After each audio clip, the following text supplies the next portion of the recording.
Пашинян согласился на мир, но кто-то хочет принести армян в жертву. Беспрецедентное заявление официально сделал вчера вечером премьер-министр Никол Пашинян. Он сказал о фактической готовности подписания мирного договора с Азербайджаном и о признании его территориальной целостности, включая, естественно, Карабах. То, что это многими из одурманенных национализмом армян будет воспринято как предательство и безоговорочную капитуляцию, Никол Пашинян тоже прекрасно понимал. Мы подпишем бумагу, в результате которой многие скажут предатели. Я взял на себя ответственность за принятие тяжелых решений ради мира. Мы должны идти к этим решениям, чтобы гарантировать безопасность Республики Армения, прочную стабильность, мир. Сегодня мы не можем писать в заголовках «мирный договор», подписать по которому через 6 месяцев начнется война. Мы хотим подписать бумагу, в результате которой многие будут нас критиковать, многие будут проклинать, многие будут называть нас предателями.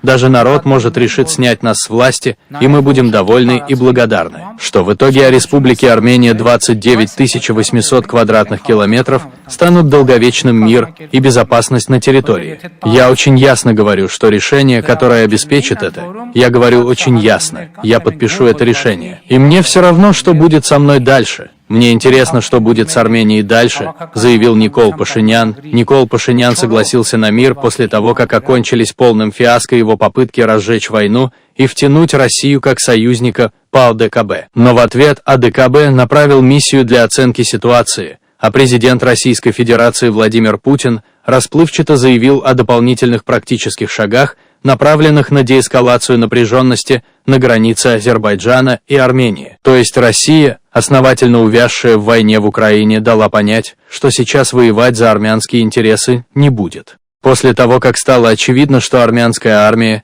ничего не может противопоставить в одиночку азербайджанским вооруженным силам и может лишь нести потери, сдавать посты, территории и убегать. В такой обстановке и прозвучало заявление Никола Пашиняна о необходимости подписания Арменией мирного договора. Естественно, реваншисты и армянские националисты сразу же восприняли такое заявление как предательство и стали собираться в центре Еревана с требованием отставки премьера. Вскоре, через 2 часа после первого заявления на странице армянского премьера в Фейсбуке, неожиданно появилось совершенно другое заявление: «Уважаемые соотечественники, призываю вас не манипулировать. Никакого документа не подписан и не собирается подписываться. Это информационная диверсия, направленная внешними недружественными силами, чтобы сломить сопротивление страны». Ряд аналитиков предположили, что Пашинян просто испугался улицы и того, что его свернут те же реваншисты. Но реваншисты не раз его пытались таким образом отстранить от власти. С помощью уличных протестов у них ничего не вышло. Карабахский клан с его запредельной коррупцией настолько ненавистен большинству армян, что, несмотря на оголтелую пропаганду о предательстве Пашиняна, народ за бывшими не пошел. Вряд ли есть реальная угроза переворота и на этот раз. Однако, что гораздо более вероятно, Никола Пашиняна попросили не торопиться идти на подписание мирного договора с Азербайджаном куда более могущественные силы извне. И можно догадаться, какие.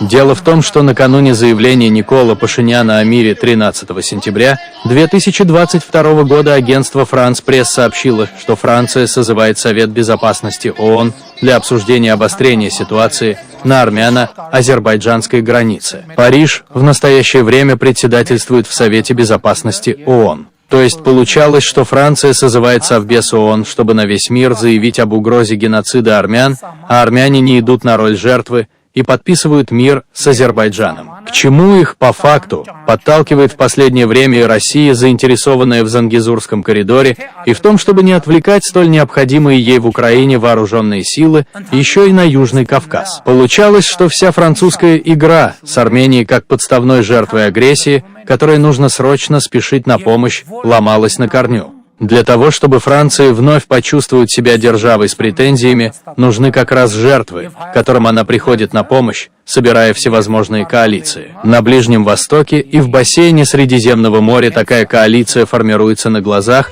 и носит подчеркнуто антитурецкий характер. В эту коалицию, помимо Франции, входят Греция, Египет, Иран и Армения. Если армяне начнут эскалацию и с треском ее проиграют, пусть даже потеряв территории, то это еще более сплотит коалицию. Армянские националисты же решительно настроены прокричать на весь мир, что очередным спасителем армян является Франция, а Россия их предала. Это сделает армян вечными должниками Парижа, то, что погибнут сотни, если не тысячи армян, а огрызок Армении будет обречен на беспросветную нищету и депрессию, Францию не сильно волнует. В конце концов, она в истории не в первый раз приносит в жертву целые народы. Однако, такие перспективы вряд ли должны воодушевлять здравомыслящих армян. У них должно появиться понимание того, что роль вечной жертвы и разменной монеты в чужих играх не самая лучшая перспектива для небольшого народа в современном мире.